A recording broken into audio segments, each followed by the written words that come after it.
शुभ सकाळ समस्त को। गुनु हाई करदे, हाई करदे।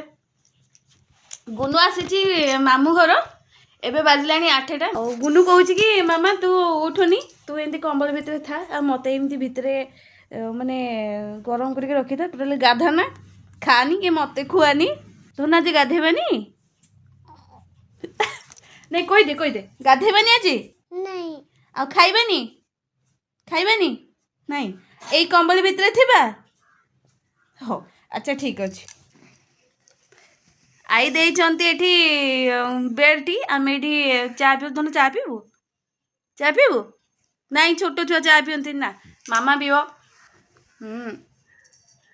गुनु आम मामू घर जावानी ये रहा ये रहा आ बापा पाखु जावानी कि जावानी बाबा पाखु बाबा कांदे ଯିବା ବାବା ପାଖକୁ ଯିବା। 8ଟା ବାଜିଲାଣି ଖାଇବୁନି? ହେଁ ଖାଲି ହଚି ଦଉଛି ବୁଢ଼ୀ ହଚି ଦଉଛି।